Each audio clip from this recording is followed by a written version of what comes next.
네, 오늘 말씀 이제 에베소서 다시 이제 3장 함께 나누고자 하는데요. 지난 시간에 우리가 이제 성탄절을 한 달 앞두고 예수님의 오심에 대해서 우리가 어떠한 마음으로 준비해야 할지, 또 예수님께서 우리 가운데 오신 의미가 무엇인지 함께 잠시 나누었습니다. 우리 올해 성탄 맞이하시는 모든 청년들 안에 하나님께서 정말 우리와 함께 하시는 그 소망함과 갈급함이 또 회복되는 귀한 은혜가 있길 소망해요. 우리가 겨울이 되고 사실 날씨가 추워지면 그런 얘기를 많이 하잖아요. 아직 남자친구나 여자친구가 현재 상태에서 안 계신 분들은 이 시간에 또 좋은 로맨스의 시절이 되고 또 그런 시간이 된다고 우리가 생각을 하기 때문에 여러 가지 되게 기쁜 소식들과 좋은 소식입니다. 네, 그것이 함께 우리가 소망이 되지만 그와 함께 정말 우리 마음의 영원한 신랑 되신 예수님과의 그 진한 교제와 예수님과의 정말 친밀한 연애가 우리 청년들의 인생에서 시작되기를 소망합니다. 적어도 제가 아는 건 교회를 다니고 예수님을 믿는다는 건 단순히 종교 행사에서 그치지 않습니다. 단순히 내가 종교 활동, 예수님 한번 교회에 나왔다 에서 그치지 않아요. 이게 혹시라도 저는 아직 그냥 교회 한번 찍고 가는데요 하는 분들께 너 그렇게 하면 안 돼 라고 얘기하는 수준이 아니라 그냥 이 예수님과 교제하고 예수님과 연애하고 예수님과 친밀하게 지낸다, 이것에 대한 궁금증이 우리 청년들 안에 있었으면 좋겠습니다.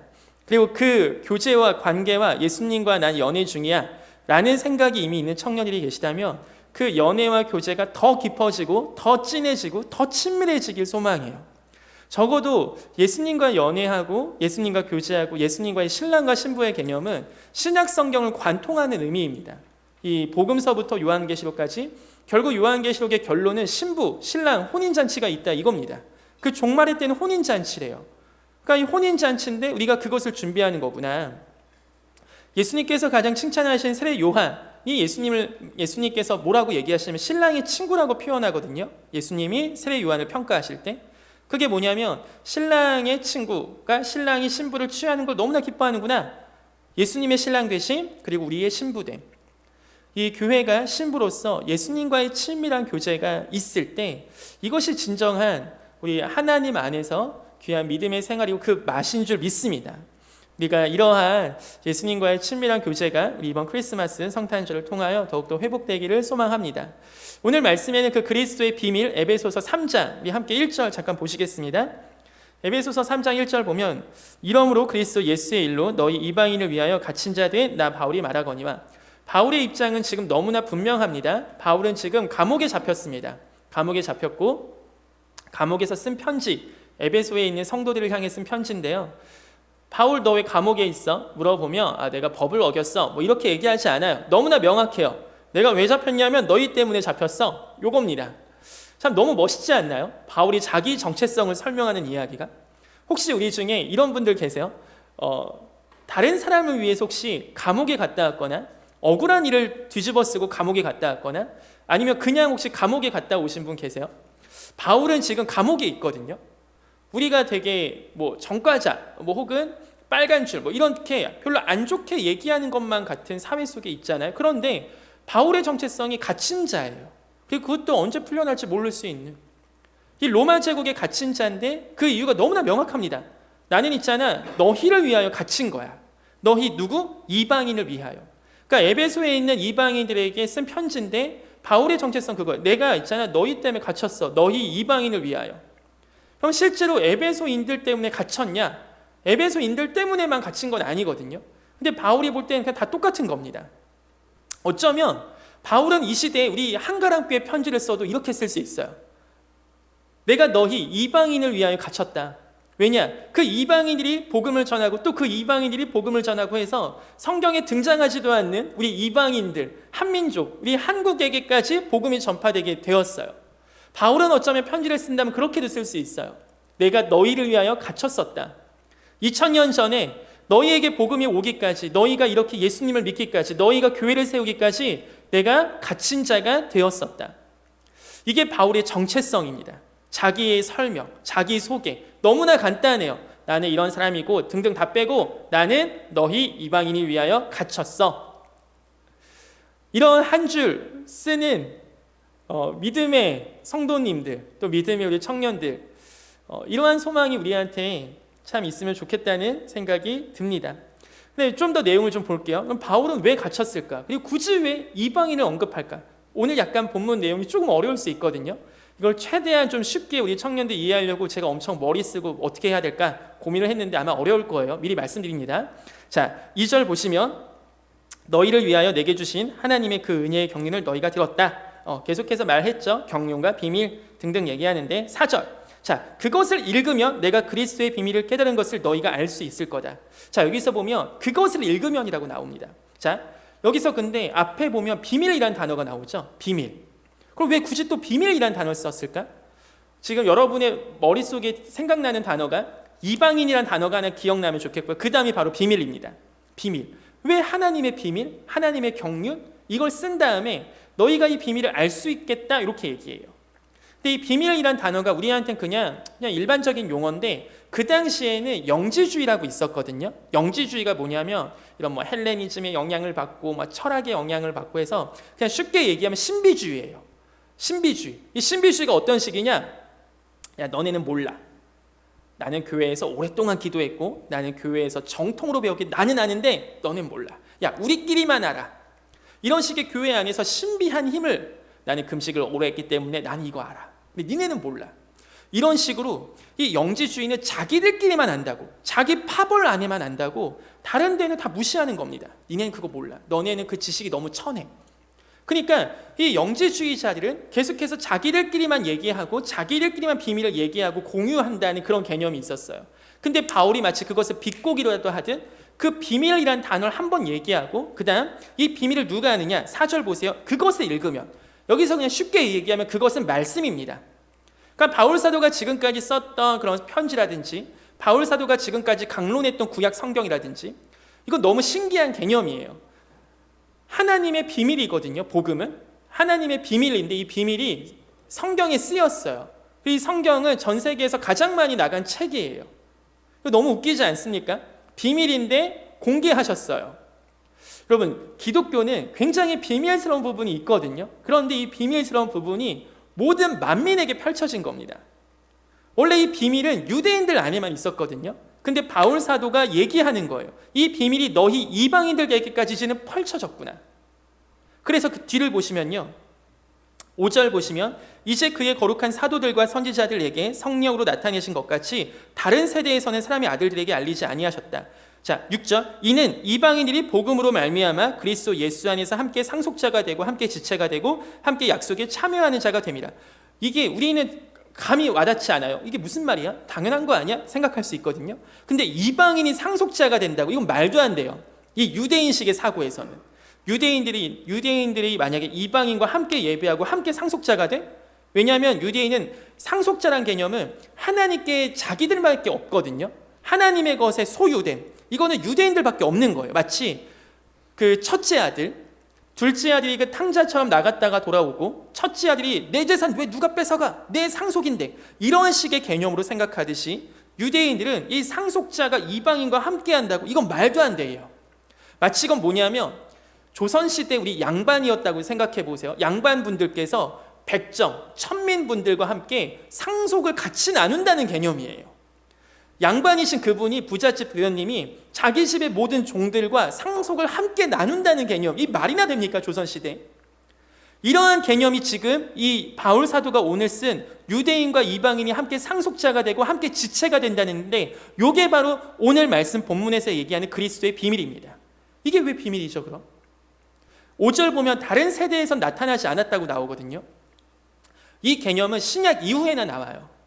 이방인들이 유대인들과 함께 상속자가 되고 이방인들도 하나님 앞에 함께 예배할 수 있고 요거는 제가 아마 에베소서 처음 설교할 때 얘기했던 것 같은데 유대인과 이방인이 함께 예배하고 함께 지체가 되고 함께 상속자가 되고 이거는 있을 수 없는 개념입니다. 그러니까 그 이전 세대에서는 통하지 않았던 개념이에요. 심지어는 12사도, 12제자들도 사실 유대인과 이방인의 구분을 어느 정도는 했다고 나와요. 근데 바울 사도는 지금 굉장히 파격적인 선언을 하는 겁니다. 이방인도 함께 상속자가 됐다. 이방인도 함께 지체가 됐다. 그것도 바울처럼 감옥에 갇힌 분이. 지금 세계교회 어떤 컨펌을 하거나 세계교회 수장 이런 개념도 아닙니다. 정말 최전방에서 변방에서 복음 전하다가 잡혔습니다. 그리고 감옥에 갇혔습니다. 그러한 자가 선포하는 거예요. 유대인과 이방인이 함께 상속자가 되고 함께 지체가 되었다. 이거는 이 세대, 이 시대를 완전히 뒤집는 말씀이에요.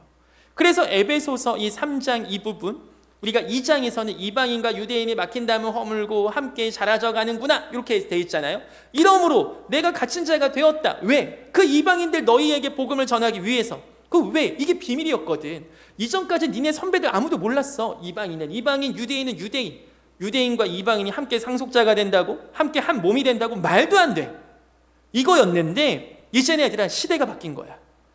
성령께서 우리 가운데 그리스도의 비밀을 알게 하셨는데 그게 모든 민족, 그게 모든 이방인들 너희들에게까지 상속자가 되게 하고 너희들에게까지 함께 지체가 된다는 거야.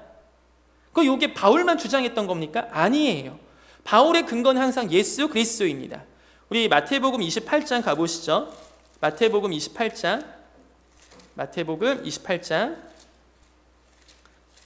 18절 말씀 함께 보겠습니다. 제가 읽을게요. 들어보세요. 28장 19절입니다. 그러므로 너희는 가서 모든 민족을 제자로 삼아 아버지와 아들과 성령의 이름으로 세를 베풀고, 여기서 모든 민족의 개념이 나오죠. 그러니까 바울 사도가 근거하고 있는 예수님도 결국에 마지막에 뭘 얘기하시냐면 모든 민족을 얘기하세요. 유대인들에게만 이 복음이 전파된 게 아니라 이방인들에게까지 복음이 전파된 것을, 그 전 우리가 잘 아는 아브라함도 사실은 너를 통하여 모든 민족의 복을 받는다고 얘기합니다. 그러니까 이게 성경에 거시적으로 흘러왔던 그 특수한 유대인에게만 하나님께서 어떤 샘플링을 통하여 그 민족 가운데 예수 그리스도를 나게 하셨다면, 이것이 예수님으로 귀결된 구약의 역사가 이제 다시 예수님을 통하여 모든 민족으로 퍼져간다는 것이 그리스도의 비밀이고 하나님의 비밀이고 하나님의 경륜. 여기서 경륜은 하나님의 매니지먼트예요. 하나님이 어떻게 관리하시는가. 그러니까 우리는 그 흐름 속에 있는 겁니다. 이게 주님께서 이 역사를 관통하시는 얘기예요. 우리 역사 이야기를 제가 요새 주중에 제가 논술 학원에서 이것저것 애들, 초등학교 애들, 중학교 애들 역사 가르치거든요. 역사 가르치면 복음 전하기 되게 편해요. 왜냐하면 히스토리잖아요. 그거부터 설명하면 됩니다. 야, 히스토리 봐봐. 히스 스토리야. 이 히스가 누구게? 이네 AD와 BC가 왜 나누는지는 알아? 이거부터 시작해서 그러면 애들이 궁금해하죠. 그럼 자연스럽게 예수님 이야기를 하게 되고, 이 예수님을 애들은 처음에는 종교에 대해서 그냥 창시하신 분으로 알고 있죠. 그럼 저도 그냥 그 정도까지 얘기를 하는 겁니다. 근데 얘기를 하다 보면 이 고대 제국의 역사나 성경의 이 세계사 등장하는 그 역사들과 구약과 신약과 굉장히 매칭되는 부분이 사실 엄청 많아요. 역사 공부하시다 보면 이게 진짜 재밌어요. 와, 이 하나님의 나비 효과 같은 게 이렇게까지 되는구나. 하나님의 역사와 하나님의 경륜은 사실 이루 말할 수 없습니다. 근데 하나님의 비밀에 바울이 지금 그 하나님의 거시적인 경륜과 비밀을 몰아서 어떻게 하시냐면, 얘들아 이 경륜과 비밀이 어디로 흘러오냐면 너네한테 흘러오는 거야. 이방인들 너희들. 그래서 유대인에게 흘러왔던 그 그리스도의 비밀, 유대인에게 흘러왔던 그 언약의 비밀, 유대인에게 흘러왔던 그 상속의 개념이 이제는 너희도 함께 누릴 수 있다고. 이게 지금 바울 사도가 지속적으로 얘기하는 겁니다. 물론 에베소서 오늘 3장에서는 사실 그 내용 자체가 엄청 많진 않아요. 이 말씀과 로마서 11장이 같이 연결이 되거든요. 그래서 나중에 여러분 기회가 되시면 로마서 11장을 좀 같이 읽어보시면 도움이 됩니다. 오늘 시간에는 그것까지 다 이야기하기는 좀 부족할 수 있어서, 어쨌든 이 비밀이 이제는 유대인들에게만 복음이 전파된 게 아니라 유대인들에게 전파된 복음이 이방인들까지 퍼져간 이 비밀이 생겼구나. 우리한테는 별거 아니지만 그 당시 유대인들이 엄청나게 파격적이었고, 그래서 이단술이 듣고 그래서 막 파문당하고 막 그랬던 얘기입니다. 우리한테는 별 얘기 아닌 것 같지만 너무나 당연해서. 자, 7절. 이 복음을 위하여 그의 능력이 역사하시는 대로 내게 주신 하나님의 은혜의 선물을 따라 내가 일꾼이 되었다. 자, 여기서 비밀 두 번째가 또 등장해요. 모든 성도 중에 지극히 작은 자보다 더 작은 나에게. 바울이 오늘 자기를 설명하는 두 번째 구절이거든요. 첫 번째는 내가 너희 이방인을 위하여 갇힌 자 되었다. 그 두 번째는 내가 모든 자들보다 제일 작아. 자, 지금 옆에 있는 분들 한번 봐보세요. 이렇게 눈으로 힐끗힐끗 봐보세요. 여러분은 지금 옆에 있는 계신 분보다 작다고 생각하십니까?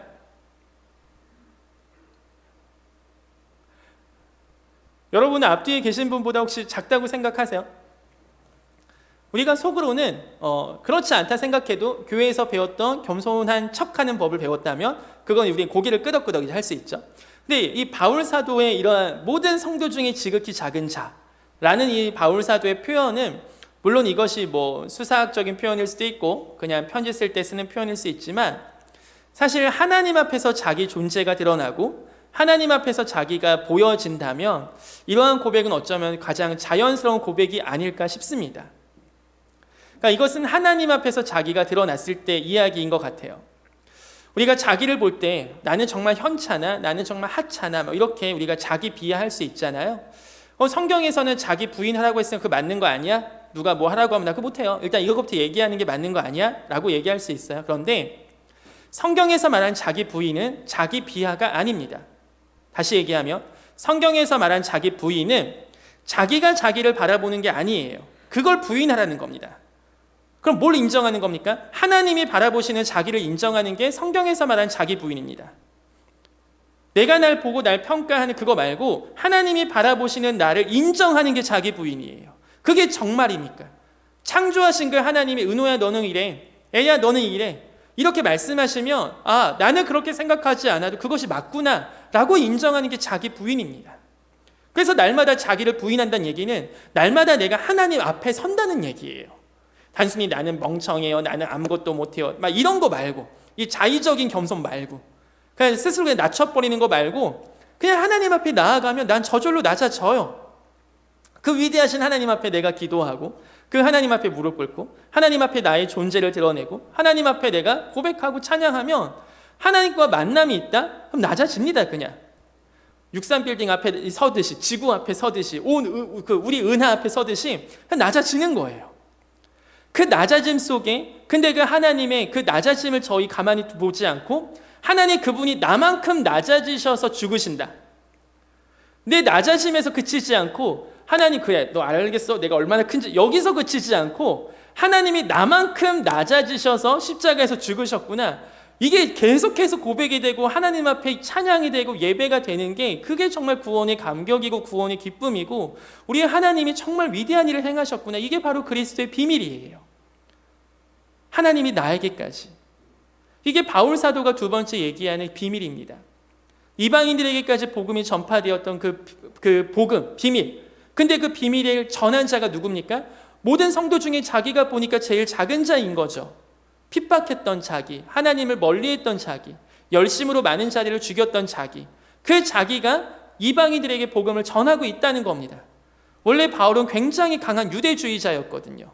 유대 완전 선민 사상에 쩔어 있던 분인데 이분이 전혀 상관없는 이방인에게 복음을 전한다? 말도 안 되는 거죠.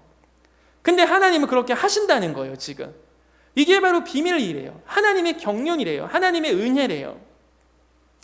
우리가 최근에 MBTI 열풍이 불다 보니까 청년들이 직장에서도 요새는 MBTI 검사를 많이 하고 MBTI 검사에 따라서 부서 배치를 한다고 하더라고요. 그래서 막 그런 얘기들이 있더라고요. 그래서 그 우리 청년들도 보니까 뭐 MBTI 이야기도 많이 하고 누군 누구고 막 서로가 이렇게 묻고 하더라고요. 근데 이 MBTI의 함정에 절대 빠지시면 안 됩니다. 제가 이제 대학교 때 MBTI 배울 때 교수님이 이 얘기 하고 시작하셨어요. 심리검사 MBTI는 장난으로 해야지 진지하게 하면 망한다. 얘기하시고 시작하신 게 MBTI예요. 왜냐하면 너무 단순하게 이 MBTI를 만드신 분께 너무 죄송합니다. MBTI를 너무 단순화했고 MBTI가 너무 사람 칭찬 일색이라는 거죠. 그 사람이 심층적으로 알 수 없다. 이건 장난으로 해야지. 니네 이거 너무 심층적 빠지지 마. 라고 얘기하고 선 긋고 갔거든요. 근데 이게 왜 이 얘기를 하냐면 내가 MBTI를 얘기하다가 난 이런 유형이야. 그럼 전 세계 16가지 유형에 빠져버려. 그러면 내가 나는 이거 못하네. 나는 이 기질이니까 못해. 이렇게 빠지겠더라고요. 나는 이러니까 이건 못해요. 여러분 바울은 유대주의자였고 선민사상에 쩔어있던 분인데 하나님 만나고 이방인을 위한 사도가 됩니다. 아멘. 전혀 변방에 있던 그 갈릴리의 12 제자들은 전혀 상관없이 로마에 가서 복음 전하고 여기저기 가서 복음 전해요. MBTI, 기질 이런 것이 우리 사람들을 이해하고 사람들을 파악한 도움이 됩니다. 하지만 그것이 우리의 본질을 결정하지 못합니다. 여러분은 정말 이 하나님 안에서 날마다 자기 부인의 고백이 있기를 소망합니다. 지금 지극히 모든 성도 중에 작은 자 중에 지극히 작은 자라는 고백을 가진 바울이 자기하고는 전혀 상관없어 보이는 이방인들을 위해서 갇힌 자가 될 정도의 이 바울이 하나님의 야 바울아 너 좀 복음 좀 전해봐 했으면 저는 MBTI상 저는 유대주의상 저는 선민사상을 너무 어려서부터 배워서 저는 어려서부터 이런 배경이 있었어요. 저는 못하는 이렇게 얘기했겠습니까? 아니에요. 성령님은 그 모든 것을 깨부시고 나가세요. 아멘. 제가 우리 한가람교회 오고서 제가 처음 리더 모임인가 이제 했을 때 저는 원래 시간이 엄청 예민한 사람이에요. 이 교회에서의 군기는 시간이라고 생각하기 때문에 사실 이전 교회에서 만약 5분 늦었다 벌금을 내거나 제가 5분 동안 혼냈어요. 그래서 이 늦은 사람 리더들 만약에 예배 시간 늦게 온다 못 들어오게 했어요.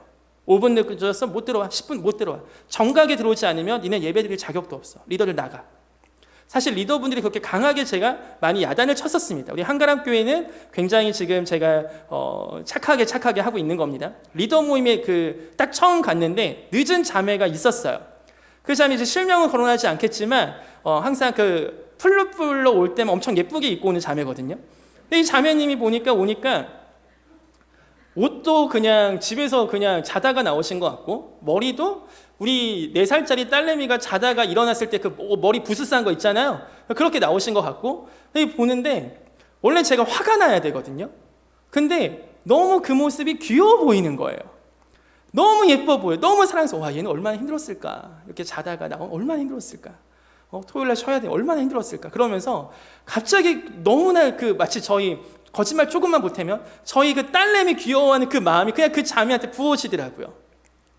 그러면서 그때부터 이게 하나님께서 나한테 한가람교회 와서 섬기라는 마음인가 보다. 그냥 많이 포용해주고 많이 받아주고 화가 나도 많이 참고 그냥 지켜봐 주는 걸 하나님께서 원하시나 보다 라는 생각이 사실 그 첫 만남 때 그 자매님을 보고서 처음에 들었거든요. 근데 이 자매님을 보면 제가 딱 보니까 섬김과는 전혀 거리가 멀어 보이는 기질이세요. 그런데 너무 잘 섬겨요. 너무 볼 때마다 감동될 때가 많아요. 왜냐하면 제가 이러한 표현이 좀 그럴 수 있지만 굉장히 주무시는 걸 좋아하는 것 같고 굉장히 편하게 사는 걸 좋아하시는 것 같은데 이 교회 사역이라는 게 교회 삶이라는 게 얼마나 힘듭니까? 그런데 매일 나오고 뭐만 있으면 누구 돕겠다고 나오고 이것이 이 자매님께는 매일매일 그 이불을 박차고 나오는 게 얼마나 힘들까 이런 생각이 드는데 하더라고요. 여러분에게는 하나님을 섬기지 못할 것 같은 기질이 다 있습니다. 누구나.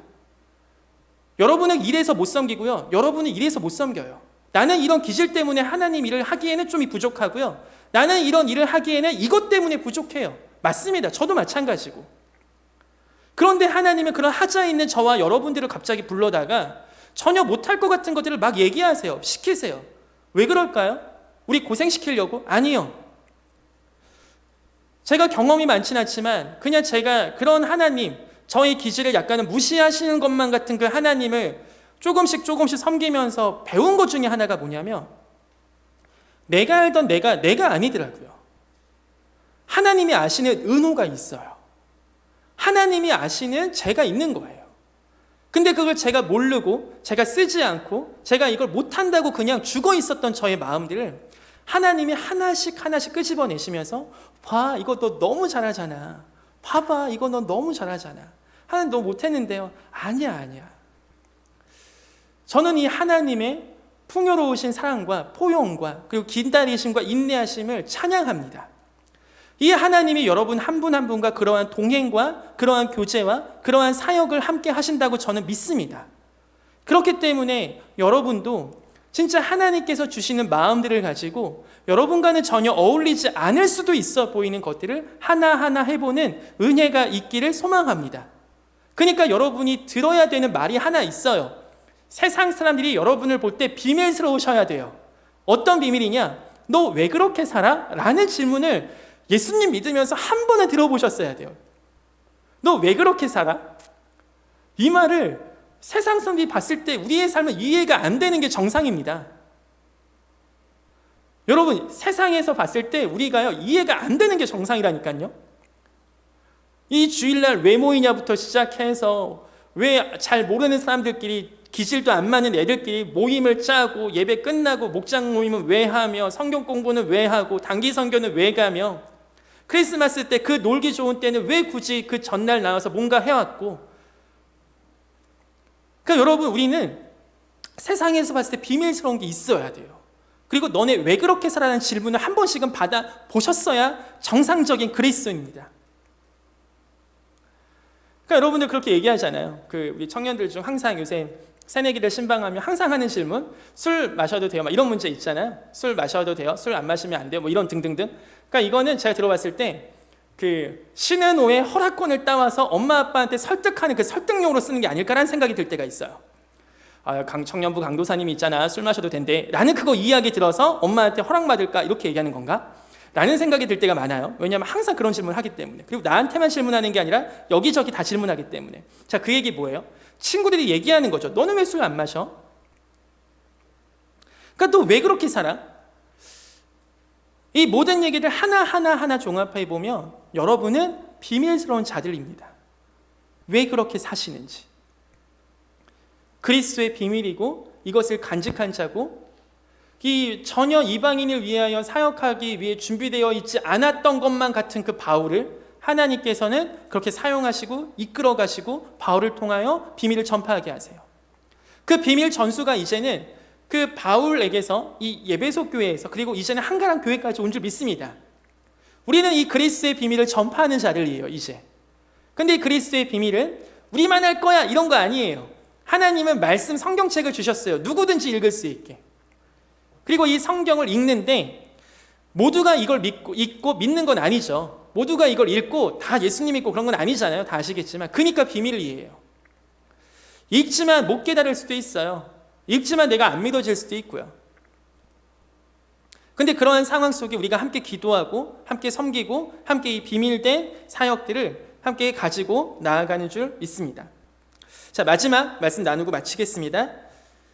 9절 10절 제가 읽겠습니다. 이 영원부터 만물을 창조하신 하나님 속에 감추어졌던 비밀의 경륜이 어떠한 것을 드러내게 하려 하심이라.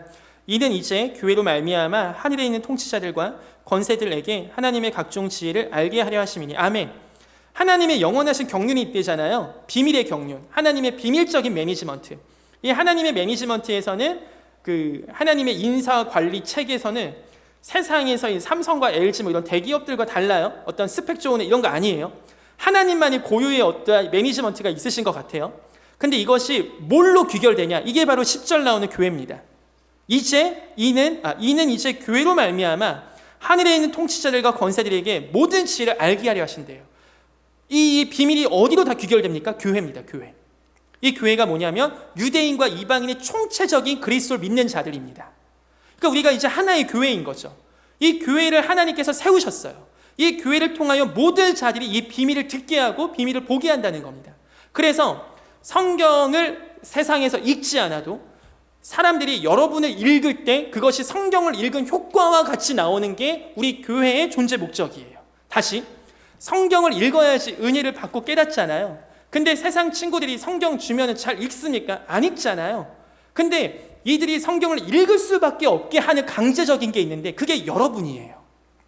여러분이 말씀대로 살고 여러분이 말씀대로 순종하고 여러분이 말씀에 써있는 대로 이 세상 가운데 살아가는 그 모습을 보면 이 친구들이 비록 이 기록된 성경을 읽지 않아도 마치 기록된 성경을 읽는 것 같이 성경 말씀에 노출이 된다고요.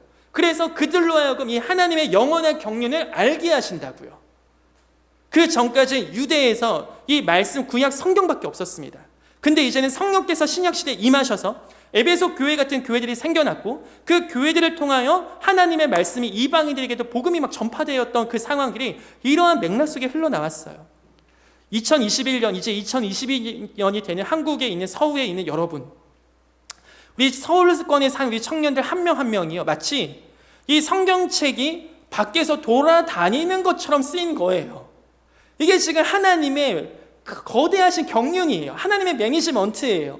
이 세상이 하나님의 비밀을 어떻게 알게 할고, 어떤 개나 어떤 새나 어떤 지나가는 고양이들, 반려견들이 막 멍멍멍 대면서 성경을 막 이야기하고 막 복음을 이야기하고 하면 더 잘 믿을 거 아닙니까? 기적을 경험했으니까. 성경에 보면 하나님 그렇게도 하세요. 당나귀 통해서 말도 하게 하신다고요. 구약에 보면. 근데 하나님의 방법은 그게 아니에요. 기적이나 어떤 체험이나 이것보다 더 좋아하시는 게 뭐냐면 저와 여러분같이 전혀 하나님과 상관없어 보이는 비밀스러운 자들이 무언가 그 비밀을 알기 때문에 이 성경대로 살려고 몸부림치고 조금이라도 애쓰고 조금이라도 살려 하는 그 모습들 하나하나가 세상에서 볼 땐 마치 이 하늘의 통치자들, 권세자들에게 하나님의 각종 지혜를 알게 하는 가장 하나님의 메인 방법이 바로 여러분이십니다. 그것이 바로 교회입니다. 이방인과 유대인이 하나가 되고 함께 상속자가 되고 지체가 된 우리 이 교회가 유대인이나 우리 한국인이나 이젠 상관이 없는 겁니다. 똑같은 상속자, 똑같은 지체, 우리를 통하여 하나님께서 복음을 전하게 하시고 비밀을 전하게 하시는, 그러다 보면 마지막 12절 13절 그를 믿음으로 말미암아 담대함과 확신을 가지고 하나님께 나아감을 얻느니라. 그러므로 너희에게 구하노니 너희를 위한 나의 여러 환난에 대하여 낙심하지 말라. 이는 너희의 영광이니라. 너희 때문에 지금 내가 환난 당했는데 낙심하지 말래요. 이게 약간 웃겨요. 지금 이게 마치 병원에 계신 분이 암 환자가 얘들아 나 때문에 낙심하지 마 이렇게 위로를 거꾸로 하고 있습니다. 갇힌 자가 갇히지 않은 자들한테 위로하고 나 때문에 낙심하지 마. 이건 영광이야. 여러분 지금 환난이 있으시죠? 교회 다니다 보면 주일날 알바 잡는 거 힘드시잖아요. 교회 다니다 보면은 헌금, 11조 하는 문제 때문에 재정적으로 뭔가 내가 손해보는 것 같잖아요. 물론 우리 중에 막 예수 믿고 감옥 가고 이런 거 한 번씩 좀 해야 되는데 그러지 못해서 그런 직접적으로 좀 이렇게 센 환난은 아니지만 여러분도 뭔가 마음속에 뭔가 환난이라고 생각하는 거 하나씩 있을 거 아닙니까? 여러분 그거 고백하면서 이것이 나의 영광입니다 고백하는 그런 담대함과 확신이 있는 청년들 되시길 소망합니다. 그것이 여러분의 영광입니다. 여러분이 예수님 때문에 손해받은 거 있으십니까?